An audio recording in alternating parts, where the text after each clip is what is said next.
नमस्कार दोस्तों, मैं वैभव राज आपका स्वागत करता हूं तक्षशिला ट्यूटोरियल के ऑनलाइन चैनल पे। दोस्तों, आज हम लोग बात करेंगे क्लास 12 के फिजिक्स के चैप्टर नंबर 11 के बारे में, जिसका नाम है विकिरण एवं द्रव की दैत्य प्रकृति। अब दोस्तों, इसमें हम लोग अपना पहला लेक्चर कंप्लीट कर चुके थे और हमने अपने पहले लेक्चर में इस चैप्टर के बिल्कुल बेसिक कॉन्सेप्ट्स और इस चैप्टर की जो हिस्ट्री है उसके बारे में जाना था। ठीक है, और आज हम लोग अपने नेक्स्ट लेक्चर की बात करेंगे, लेक्चर 11.2 के बारे में। दोस्तों, उसी कॉन्सेप्ट पे आगे का कॉन्सेप्ट बिल्डअप करते हुए हम आगे बढ़ेंगे।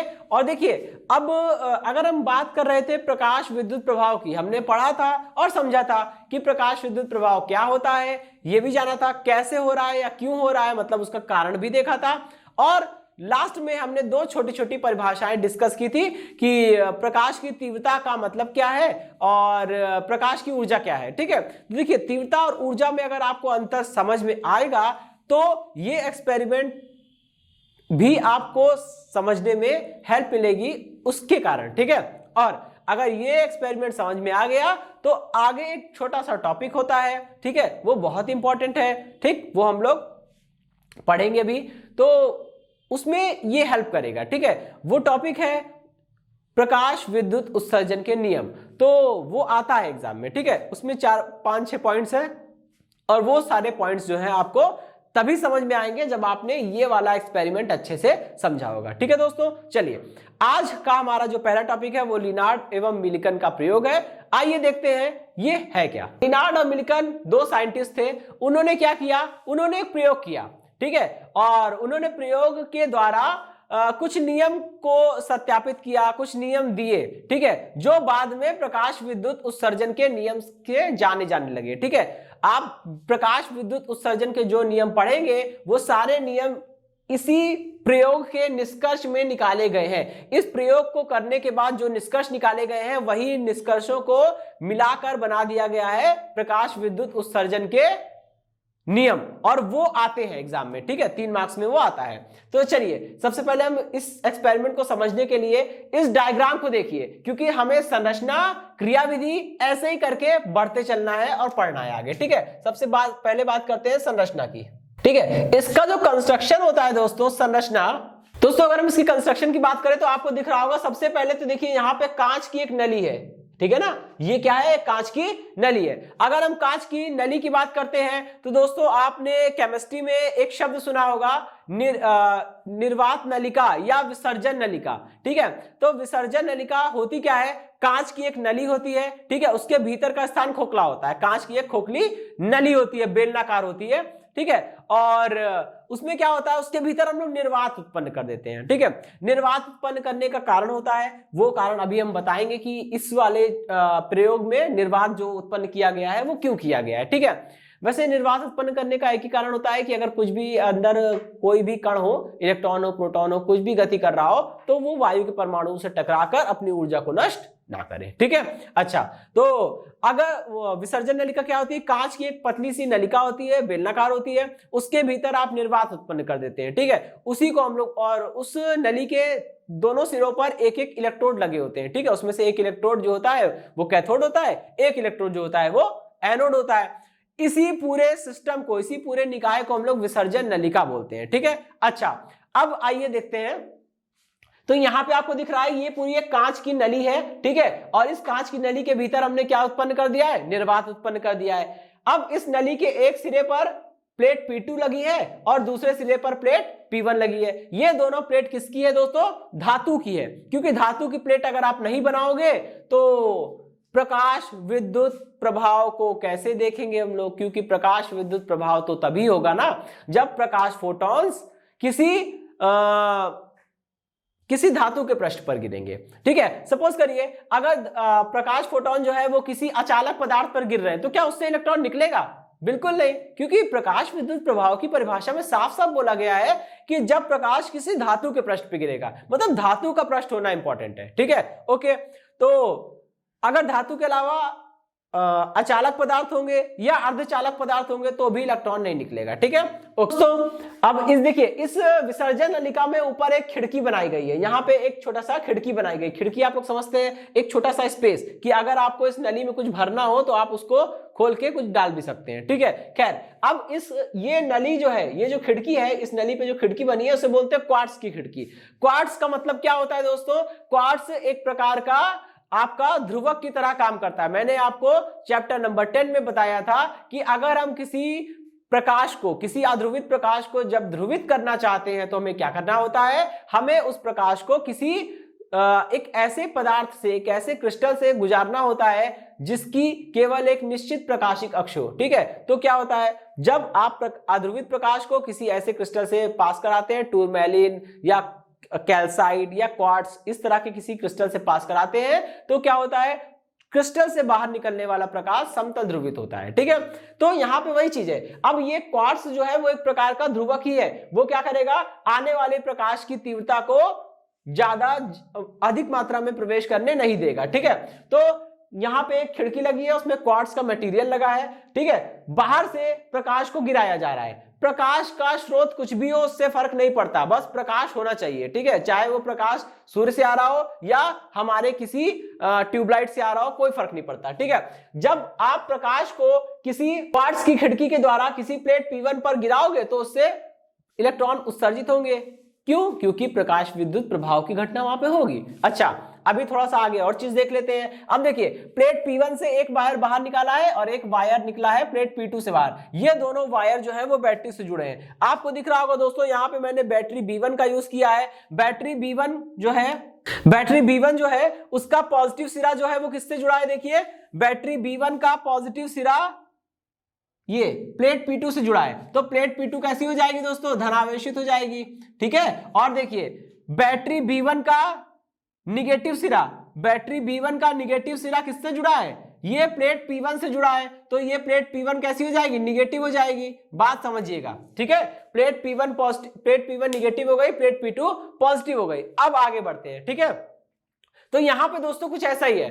ठीक, प्लेट P1 निगेटिव हो गई, प्लेट P2 पॉजिटिव हो गई, क्योंकि प्लेट P1 जो है वो बैटरी B1 के निगेटिव टर्मिनल से जुड़ी है और P2 जो है वो पॉजिटिव टर्मिनल से जुड़ी है। ठीक है, अच्छा, जब आप क्वार्ट्ज की खिड़की के द्वारा प्रकाश को आपतित कराओगे तो वो प्रकाश गिरेगा P1 पे। P1 क्या है? एक धातु की प्लेट है।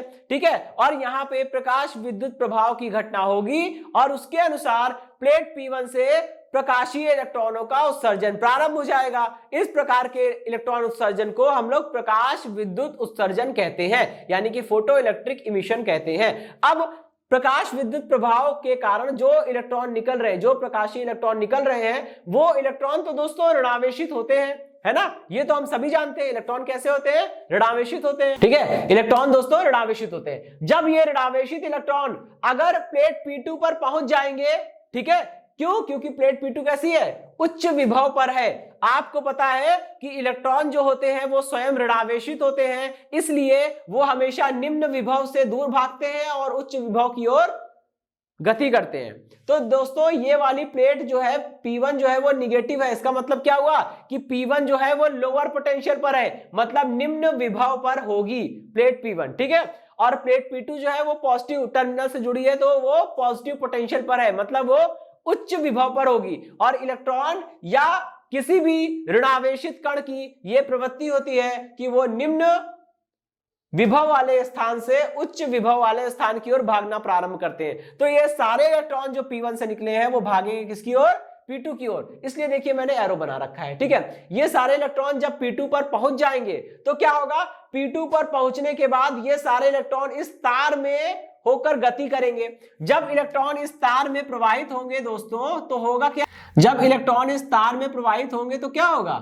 आपको पता है इसमें धारा उत्पन्न होगी, क्योंकि आवेश प्रवाह के कारण धारा उत्पन्न होती है। और यहां पे आवेश देखिए किसी भी प्रकार की हो, लेकिन अगर हम बात करें किसी तार की तो चालक पदार्थों की अगर हम बात करते हैं, ठीक है, वैद्युत अपघट्य की बात नहीं कर रहा हूं, ध्यान रखिएगा। अगर किसी चालक पदार्थ की बात करें तो चालक पदार्थों में जो विद्युत धारा होती है वो केवल और केवल इलेक्ट्रॉनों के प्रवाह के कारण होती है, क्योंकि तार में कोई भी धनावेशित परमाणु गति नहीं कर सकता। ठीक है, तार में कौन गति करेगा? केवल इलेक्ट्रॉन ही गति करेगा। तो ये इलेक्ट्रॉन्स जो होते हैं वो भागना प्रारंभ कर देते हैं। ठीक है, देखिए अब एक प्रश्न ये उठता है, बड़ा स्वाभाविक प्रश्न है।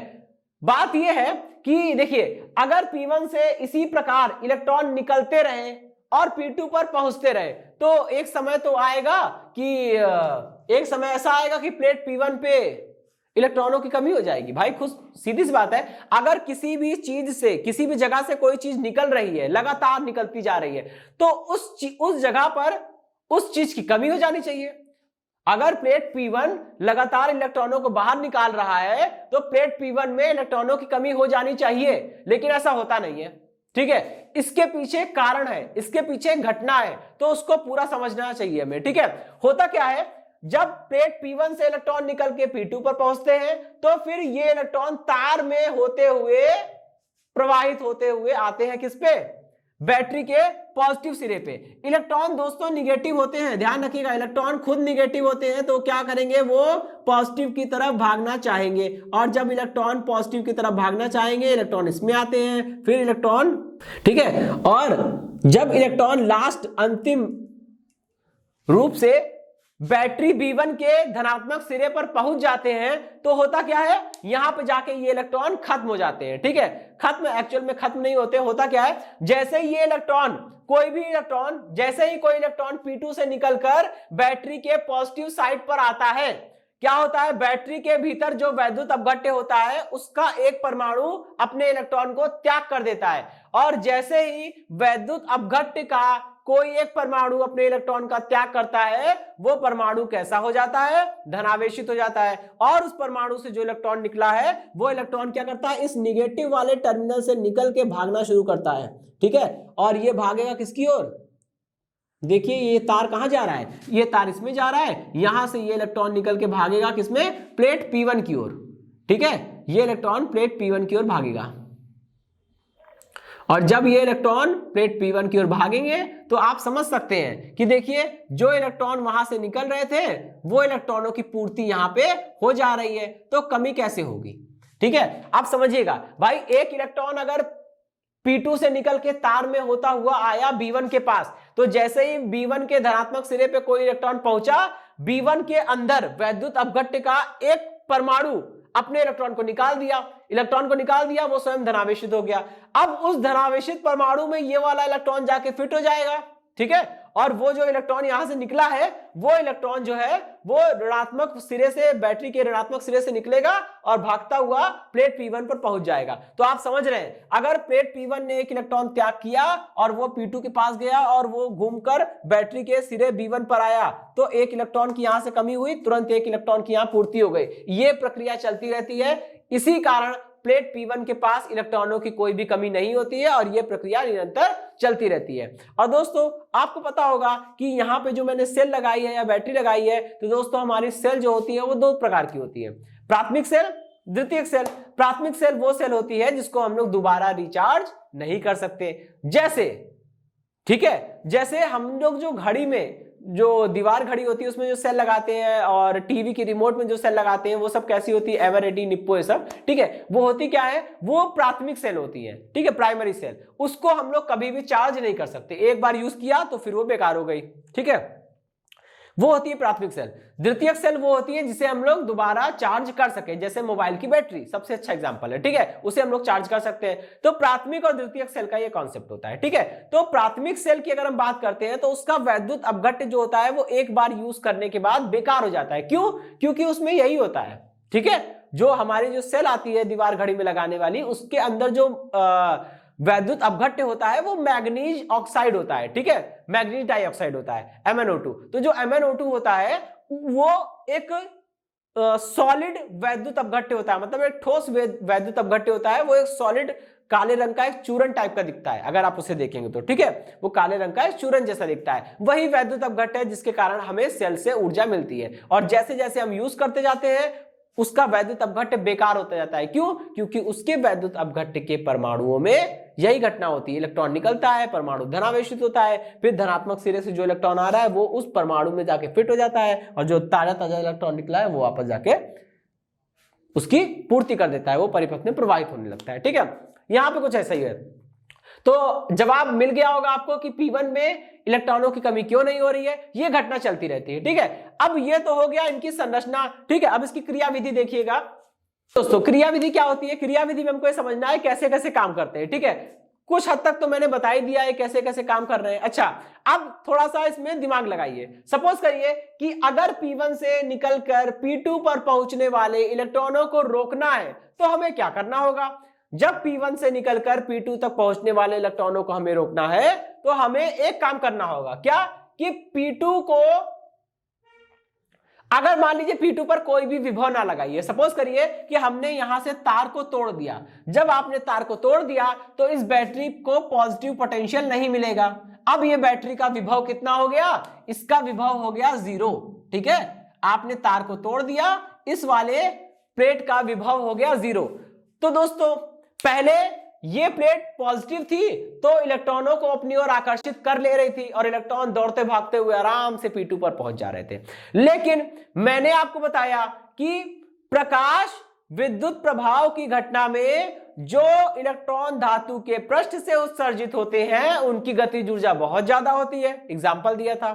ठीक है, और जो इलेक्ट्रॉन धातु के भीतर से निकलते हैं उनकी ऊर्जा थोड़ी सी कम होती है। तो दोस्तों जो इलेक्ट्रॉन इसमें P1 से जो इलेक्ट्रॉन निकल रहे हैं उसमें से वो इलेक्ट्रॉन जो P1 प्लेट के गहराई से बिल्कुल एकदम डीप अंदर से निकल रहे होंगे, भीतर से निकल रहे होंगे, उनकी ऊर्जा होगी कम। ठीक है, लेकिन जो इलेक्ट्रॉन पृष्ठ से निकल रहे हैं उनकी ऊर्जा तो बहुत ज्यादा होगी। ठीक है, उनकी ऊर्जा इतनी ज्यादा होगी कि अगर प्लेट P2 पॉजिटिव ना हो तो भी वो आराम से P2 पर पहुंच जाएंगे। बात समझ में आई। ठीक है, बस यहां पे वही चीज देखनी है कि अगर आप P2 का विभव 0 भी कर दीजिए, ठीक है, तो भी इलेक्ट्रॉनों को आकर्षित करने वाला कोई है नहीं। देखिए इलेक्ट्रॉनों को आकर्षित करने वाला कोई नहीं है, लेकिन तब भी प्लेट P1 के ऊपरी पृष्ठ से निकलने वाले ऊर्जावान इलेक्ट्रॉन जो है वो अपने आप P2 पर पहुंच जाएंगे। और जैसे ही, अब मानता हूं कि पहले अगर प्लेट P2 को आपने धनावेशित किया था तो ज्यादा इलेक्ट्रॉन पहुंच रहे थे, अब कम इलेक्ट्रॉन पहुंच रहे हैं, लेकिन पहुंच तो रहे हैं ना, बस इतना काफी है। ठीक है, इस बात को समझिएगा। जब P1 से निकलने वाले ज्यादातर इलेक्ट्रॉन P2 पर पहुंच रहे हैं तो क्या होगी, वहां पे हमें इस चीज को समझना है कि अब भी पहले के जितने तो नहीं, लेकिन थोड़े बहुत इलेक्ट्रॉन अब भी पहुंच रहे हैं। अगर हमें, अच्छा, जब थोड़े बहुत इलेक्ट्रॉन पहुंच रहे होंगे तो परिपथ में थोड़ी बहुत धारा भी आएगी। ठीक है, लेकिन अगर अब हम ये चाहते हैं कि एक भी इलेक्ट्रॉन P2 पर ना पहुंचे तो क्या करना होगा, तो हमें कुछ ऐसा काम करना होगा कि देखिए कम ऊर्जा वाले तो बेचारे P2 पर नहीं पहुंच पाएंगे, लेकिन अधिक ऊर्जा वाले इलेक्ट्रॉन P2 पर पहुंच रहे हैं। तो हमें किसको रोकना है, हमें रोकना है अधिक ऊर्जा वाले इलेक्ट्रॉन को। P1 से निकलने वाले वो इलेक्ट्रॉन, वो प्रकाशीय इलेक्ट्रॉन जिनकी ऊर्जा ज्यादा है, जो अपने आप चले आ रहे हैं P2 की ओर, चाहे आकर्षित करो चाहे ना करो, अपने आप चले आ रहे हैं P2 की ओर, उनको रोकना है। तो उनको रोकने के लिए हमें क्या करना होगा, प्लेट P2 को निगेटिव पोटेंशियल देना होगा। ठीक है, बात समझ रहे हैं। अच्छा, जब आप प्लेट P2 को निगेटिव पोटेंशियल दोगे तो क्या होगा, इलेक्ट्रॉन जो ऊर्जावान इलेक्ट्रॉन है वो भी आके बेचारे रुक जाएंगे, क्योंकि ऊर्जा है। आप भागिए इसकी तरफ, जैसे जैसे इलेक्ट्रॉन P2 के पास आएगा, इलेक्ट्रॉन और प्लेट P2 के बीच की दूरी घटेगी, और जब दूरी घटती है तो कूलाम बल बढ़ने लगता है। ठीक है, जब दूरी घटती है तो कूलाम बल बढ़ने लगता है। तो एक समय ऐसा आएगा कि प्लेट P2 के इलेक्ट्रॉन इतना नजदीक आ जाएगा कि वो बल इतना ज्यादा लगेगा कि बस उसके आगे वो इलेक्ट्रॉन नहीं आ सकता, वो वहीं से यू टर्न मान लेगा। ठीक है, तो बस अगर आप प्लेट P2 को निगेटिव पोटेंशियल दे दीजिए तो कोई भी इलेक्ट्रॉन प्लेट P2 पर नहीं आएगा। ठीक है, अब यहां से एक छोटी सी चीज, एक छोटा सा टॉपिक जुड़ा हुआ है। कहते हैं कि, और हाँ, अगर कोई इलेक्ट्रॉन P2 पर नहीं आएगा तो परिपथ में धारा भी नहीं आएगी। ठीक है, तो बोलते हैं कि किसी, प्लेट P2 को, ठीक है, लिनार्ड एवं मिल्कन के प्रयोग में प्लेट P2 को प्रदान किया गया वह ऋणात्मक विभव, ठीक है, उसका न्यूनतम मान। ठीक, तो लिनार्ड एवं मिल्कन के प्रयोग में प्लेट P2 को प्रदान किए गए ऋणात्मक विभव का वह न्यूनतम मान, कम से कम इसको कितना ऋणात्मक विभव दे कि ये रुक जाए। ठीक है, तो लिनार्ड एवं मिल्टन के प्रयोग में प्लेट P2 को प्रदान किए गए ऋणात्मक विभव का वह न्यूनतम मान जिस पर परिपथ में प्राप्त प्रकाश विद्युत धारा का मान शून्य हो जाता है क्या कहलाता है? संस्तब्ध विभव या निरोधी विभव कहलाता है। ठीक है, दो नाम होते हैं, एक होता है संस्तब्ध विभव, स्तब्ध विभव, ठीक है, और एक होता है निरोधी विभव, अथवा दूसरा नाम इसका होता है निरोधी विभव, या इसका एक और नाम होता है एनसीईआरटी में लिखा हुआ है, उसको हम लोग बोलते हैं अंतक वोल्टता। ठीक है, अंतक वोल्टता बहुत कम सुनाई देगा लेकिन भाई ये भी होता है। ठीक है, तो संस्तब्ध विभव, cut off potential, stopping potential, इन नाम से भी इसको जानते हैं। ठीक, तो इंग्लिश के नाम हिंदी के नाम सब समझते चलिए, ठीक है, क्योंकि आगे काम आएगा। अच्छा, तो अब देखिए, अब यहां पे एक चीज समझिएगा, अगर मान लीजिए कि प्लेट P1 से निकलने वाले इलेक्ट्रॉनों की अधिकतम गतिज ऊर्जा कितनी है? अगर प्लेट P1 से निकलने वाले इलेक्ट्रॉनों की अधिकतम गतिज ऊर्जा है K max, ठीक है, और संस्तब्ध विभव का मान है Vs, संस्तब्ध विभव को हम लोग Vs से लिखते हैं, V मतलब विभव,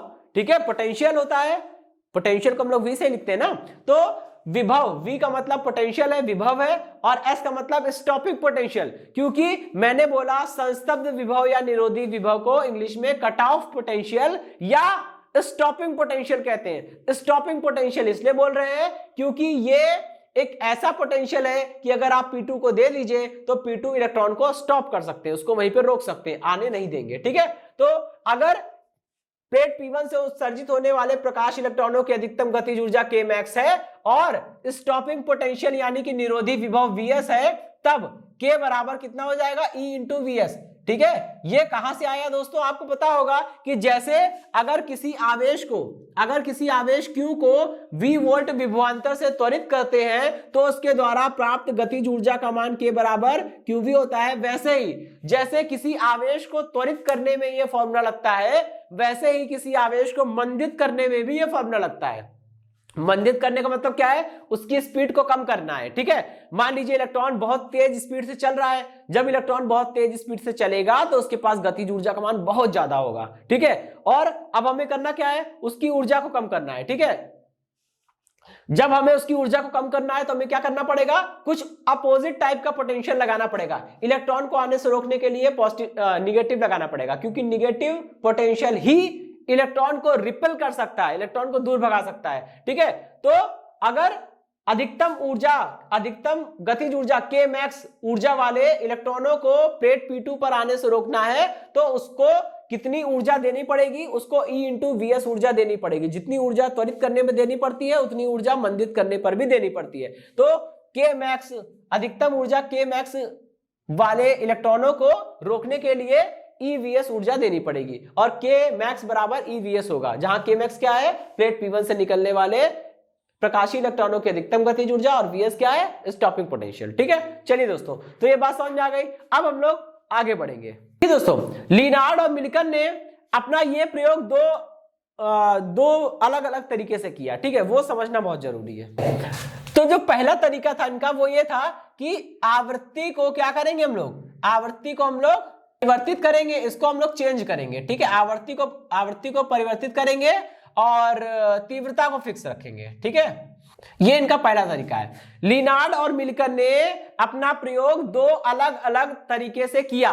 पहला तरीका यह था उनका कि उन्होंने गिरने वाले प्रकाश की तीव्रता को फिक्स रखा है और आवृत्ति को वो बदल रहे हैं। बदलने का मतलब घटा भी सकते हैं, बढ़ा भी सकते हैं। ठीक है, अच्छा, अब सोचिए, अगर आप आपतित प्रकाश की तीव्रता को फिक्स रखेंगे तो मतलब क्या हुआ? मतलब यह हुआ कि अब धातु के पृष्ठ पे गिरने वाले फोटोनों की संख्या उतनी ही है जितनी पहले थी, लेकिन आपने आवृत्ति बढ़ा दी है। दोस्तों ध्यान रखिएगा, जब आपने आवृत्ति बढ़ाई है तो मैंने कहा कि जो आवृत्ति प्रकाश की होती है वही आवृत्ति प्रकाश फोटोनों की होती है, और प्रकाश फोटोन की ऊर्जा का मान E बराबर h होता है। इसका मतलब अगर आपने प्रकाश की आवृत्ति को बढ़ाया है तो हर एक फोटोन की ऊर्जा का मान भी बढ़ जाएगा, क्योंकि E बराबर h होता है, न्यू बढ़ेगा तो E बढ़ेगा। ठीक है, तो आपने अगर प्रकाश की आवृत्ति को बढ़ाया है तो फोटोनों की ऊर्जा भी बढ़ जाएगी, और जब फोटोनों की ऊर्जा बढ़ जाएगी तो होगा क्या?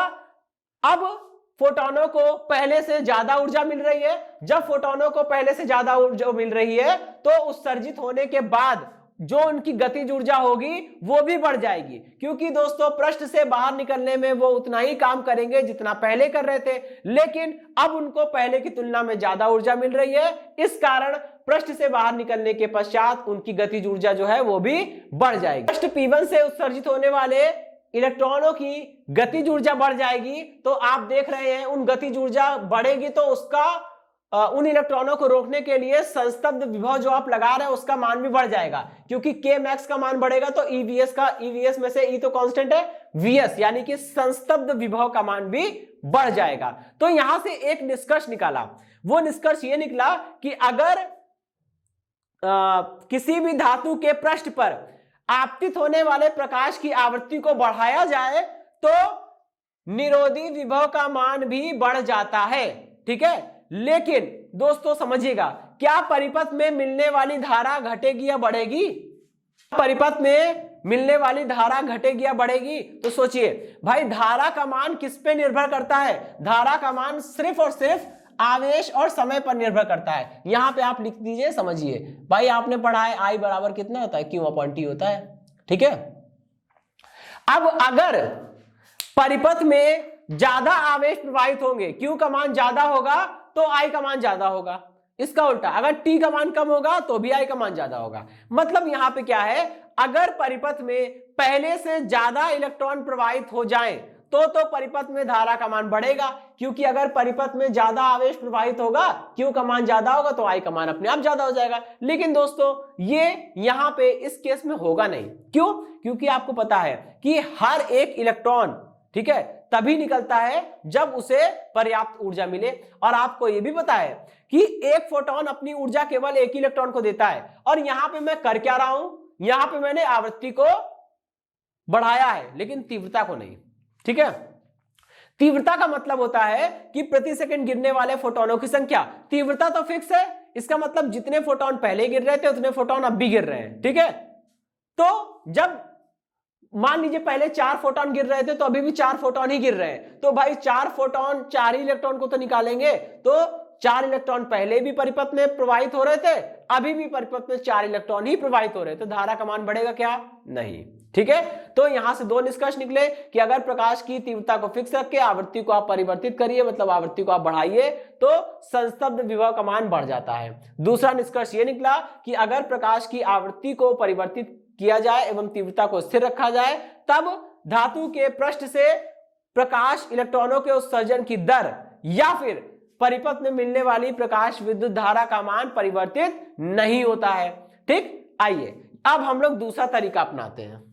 लिनार्ड मिल्टन का जो दूसरा तरीका था वो ये था कि अब की आवृत्ति को क्या करेंगे दोस्तों, अब की आवृत्ति को हम लोग फिक्स कर देंगे, अब की आवृत्ति को चेंज नहीं करेंगे। किसको चेंज करेंगे? तीव्रता को चेंज करेंगे। जब आप आवृत्ति को फिक्स रख के तीव्रता को परिवर्तित करते हैं, ठीक है, जब आप आवृत्ति को फिक्स रख के तीव्रता को परिवर्तित करते हैं तो होगा क्या? होगा कुछ ऐसा कि देखिए, तीव्रता को बढ़ाने का मतलब होता है कि धातु के पृष्ठ पर प्रति सेकंड गिरने वाले फोटोनों की संख्या को बढ़ाना।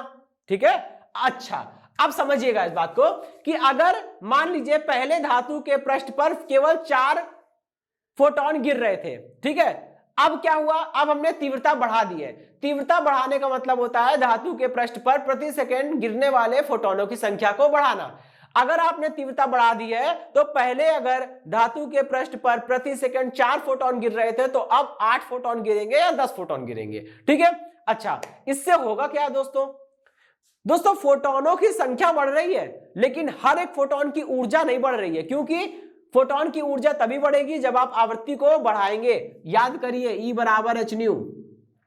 फोटोन की ऊर्जा, हर एक फोटोन की ऊर्जा तभी बढ़ेगी जब आप प्रकाश की आवृत्ति को बढ़ाएंगे। और यहां तो दोस्तों आवृत्ति को तो हमने फिक्स रखा है, जब आपने आवृत्ति को फिक्स रखा है तो ऊर्जा भी फिक्स हो गई, मतलब प्रकाश में फोटोनों की संख्या बढ़ी है लेकिन हर एक फोटोन की ऊर्जा वही है जो पहले थी। ठीक है, अच्छा तो इस केस में क्या होगा, जब हर एक फोटोन की संख्या, हर एक फोटोन की ऊर्जा उतनी ही है जितनी पहले थी, तो इसका मतलब अभी भी फोटोन उतनी ही ऊर्जा लेकर आ रहा है जितना पहले लेकर आ रहा था। ठीक है, तो अभी भी प्रकाशीय इलेक्ट्रॉनों को ऊर्जा उतनी ही मिलेगी जितनी पहले मिल रही थी। इस कारण उत्सर्जित होने वाले प्रकाश इलेक्ट्रॉनों की गतिज ऊर्जा परिवर्तित नहीं होगी। और जब गतिज ऊर्जा परिवर्तित नहीं होगी तो संस्तब्ध विभव या निरोधी विभव या अंतक वोल्टता Vs का मान भी चेंज नहीं होगा। तो पहला निष्कर्ष यहीं से निकल आया। क्या निकला कि यदि धातु के पृष्ठ पर आपतित प्रकाश की तीव्रता को परिवर्तित किया जाए एवं आवृत्ति को फिक्स रखा जाए, स्थिर रखा जाए, तब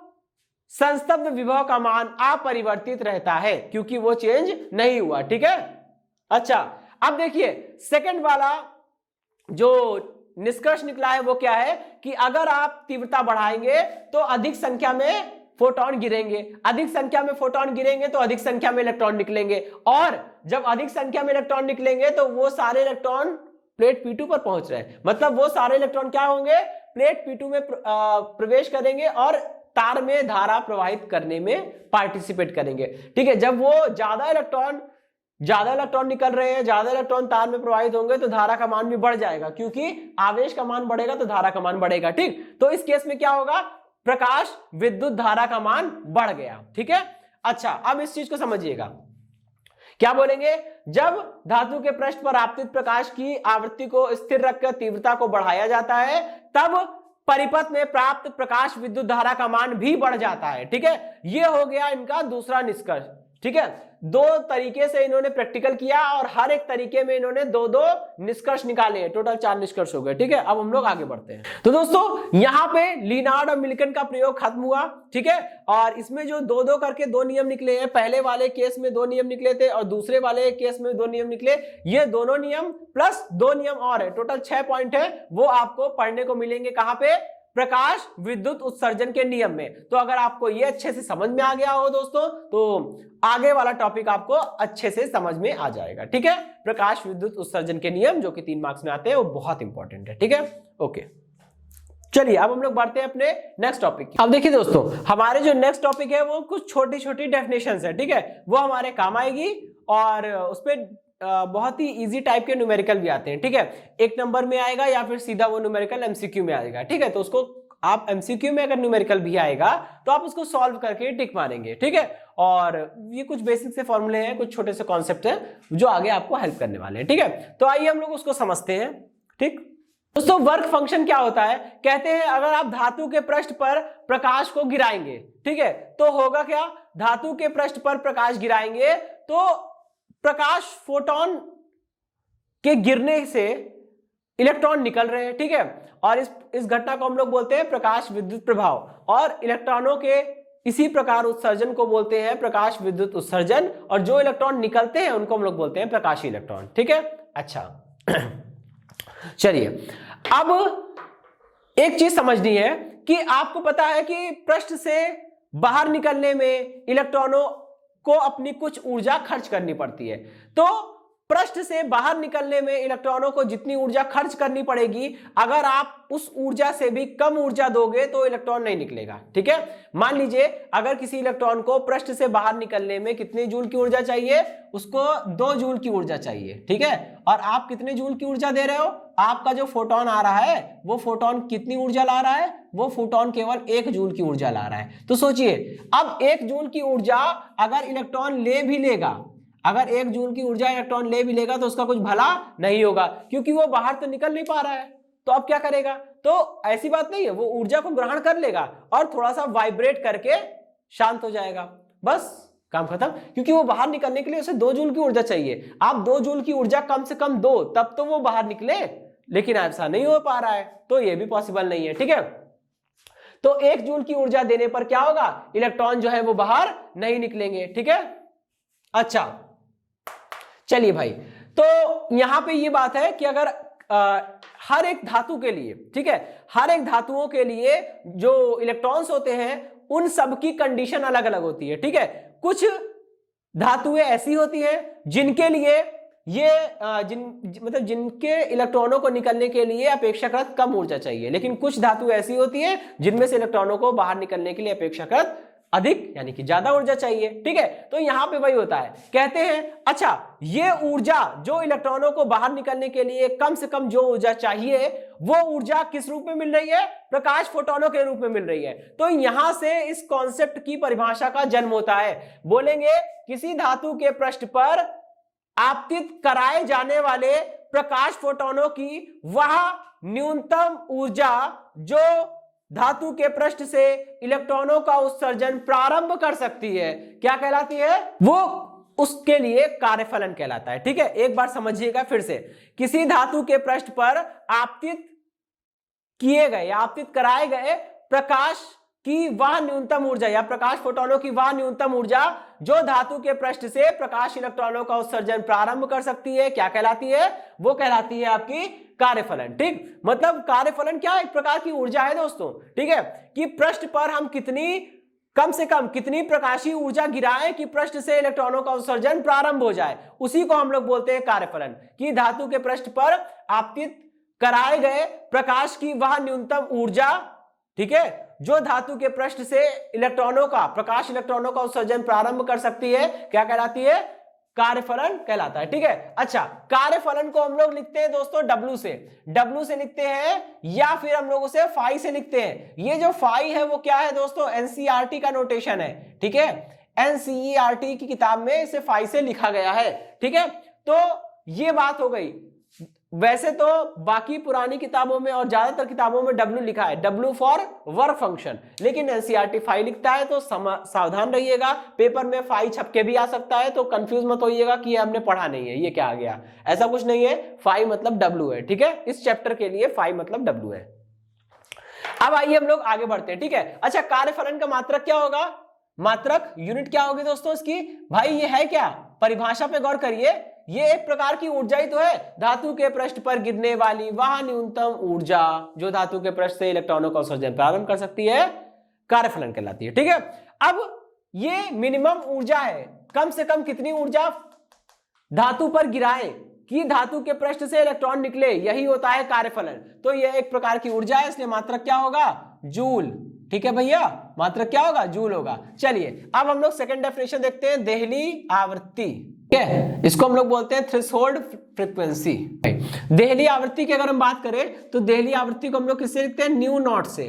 ठीक है, कुछ लोग इसे न्यू जीरो भी पढ़ते हैं, कुछ लोग इसे न्यू नॉट भी पढ़ते हैं, दोनों सही है, आपकी जो इच्छा लगे, आपको जो सरल लगे आप वो करिए। ठीक है, न्यू नॉट या फिर न्यू जीरो।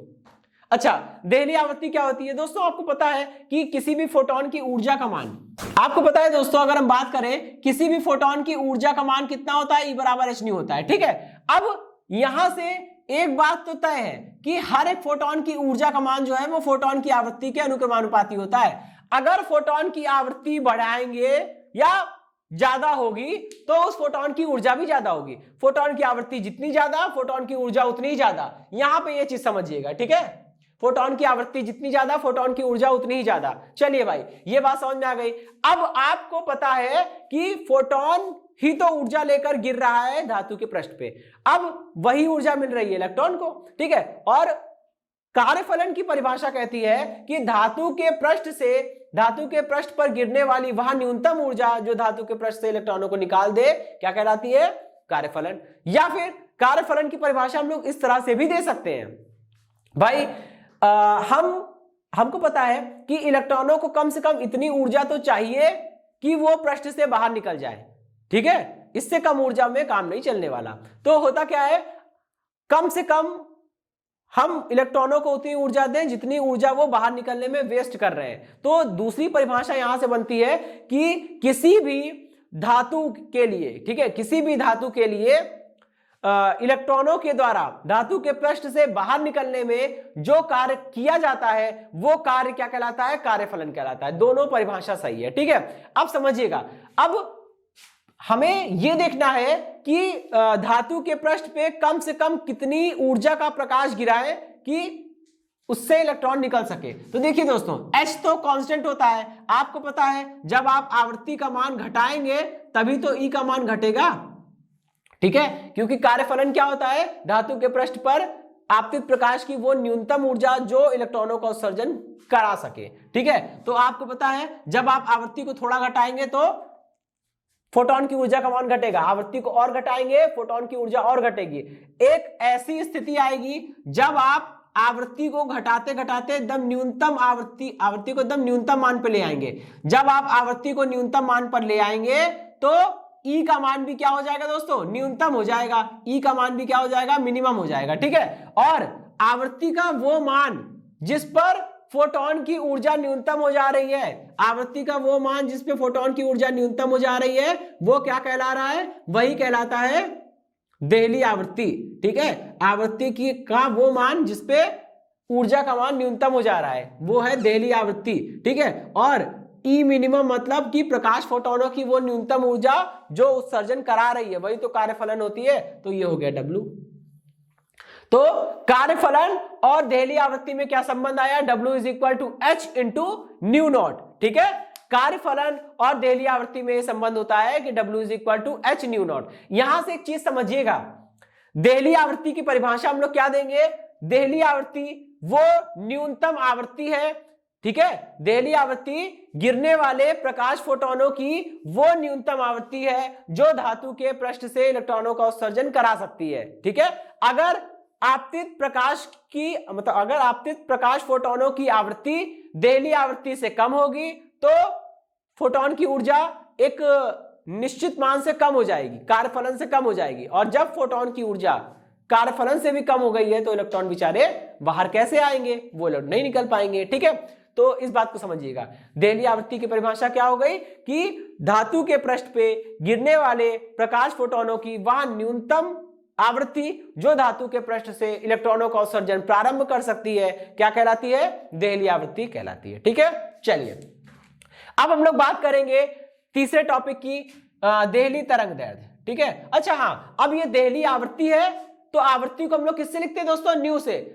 देहली आवृत्ति है इसलिए यहां पे हमने एक नया नोटेशन यूज किया है, न्यू नॉट, ठीक है। अब मात्रक क्या होगा भैया, जो बाकी सारी आवृत्ति का मात्रक होता है वही होगा, हर्ट्ज कह लीजिए या सेकंड इनवर्स कह लीजिए, बात एक ही है, ठीक है। चलिए अब हम लोग बात करेंगे अपने नेक्स्ट टॉपिक के बारे में। छोटी सी डेफिनेशन है देहली तरंग दैर्ध्य, ठीक है। देहली तरंग दैर्ध्य को हम लोग लैम्डा नॉट से लिखते हैं, ठीक। अच्छा अब वही बात आ जाइए इस पे, दोस्तों देखिए किसी भी तरंग के लिए एक फॉर्मूला होता है कि किसी भी तरंग का जो वेग होता है, किसी भी तरंग का वेग उस तरंग की आवृत्ति n और तरंग दैर्ध्य लैम्डा के गुणनफल के बराबर होता है। v बराबर n लैम्डा चैप्टर नंबर 11 में पढ़ा होगा, ठीक है। अब दोस्तों प्रकाश भी तो एक तरंग है, ठीक है। जब ये फॉर्मूला v बराबर n लैम्डा, ये जो फॉर्मूला है ये सभी प्रकाश तरंगों सभी तरंगों पर लगता है, ये जो फॉर्मूला है v बराबर n लैम्डा ये सभी तरंगों पर लगता है, तो प्रकाश तरंगों पर भी तो लगेगा क्योंकि प्रकाश भी तो तरंग है। चलिए अब बात करते हैं हम लोग प्रकाश की, ठीक है, क्योंकि यहां पे हमारा सारा लेना देना किससे, प्रकाश से है, ठीक है। तो अगर हम प्रकाश की बात करते हैं तो दोस्तों निर्वात या वायु में जब भी कोई माध्यम आपको नहीं बताया जाएगा, समझ लीजिएगा माध्यम कौन सा है, निर्वात या वायु है।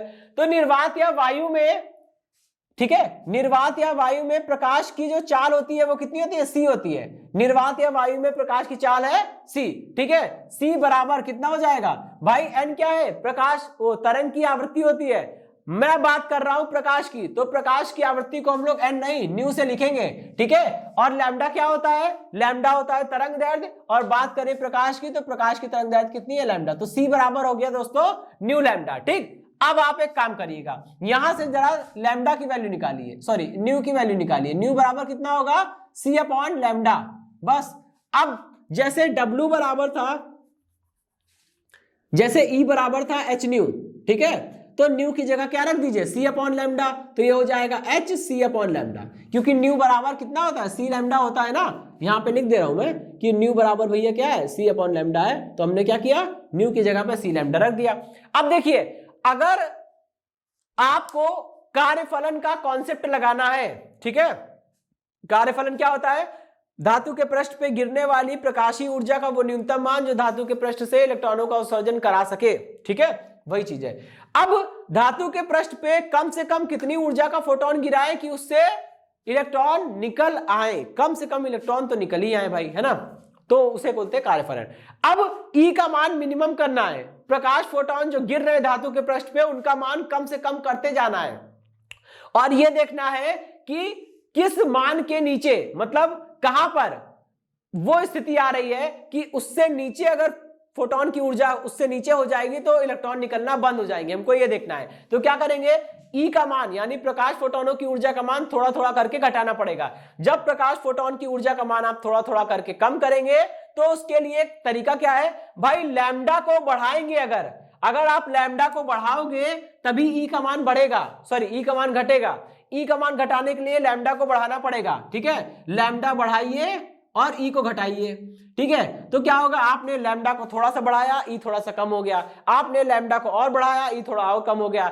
ऐसे ही करते करते एक अवस्था ऐसी आएगी जब ई का मान क्या होगा दोस्तों, मिनिमम हो जाएगा।